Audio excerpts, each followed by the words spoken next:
Governor Sindh Kamran Tessori ने MQM राब्ता committee के सरबराह खालिद मकबूल सिद्दीकी को मौजूदा सूरत-ए-हाल में तमाम मामलात अफ़वाह व तफ़हीम से हल करने का यकीन दिलाया है। ज़राए के मुताबिक मुत्तहदा कौमी मूवमेंट के कन्वीनर डॉक्टर खालिद मकबूल सिद्दीकी की राब्ता कमेटी के अरकान के हमरा गवर्नर हाउस में गवर्नर सिंध कामरान टेसोरी से मुलाकात हुई, जिसमें खालिद मकबूल सिद्दीकी ने राब्ता कमेटी की राय से गवर्नर सिंध को आगाह किया और वज़ीर आज़म शहबाज शरीफ, आसिफ ज़रदारी और फजलुर रहमान से होने वाली गुफ्तगू बताई।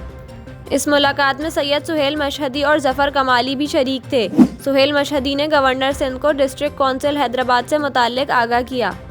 मुलाकात में गवर्नर सिंध ने खालिद मकबूल सिद्दीकी को मौजूदा सूरत-ए-हाल में तमाम मामलात अफ़वाह व तफ़हीम से हल होने का यकीन दिलाया और गवर्नर सिंध ने खालिद मकबूल सिद्दीकी से दरख्वास्त की कि मौजूदा हालात में हुकूमत का साथ जारी रखें कि सिंध हुकूमत और पीपल्स पार्टी क़यादत तमाम मामलात से आगाह है।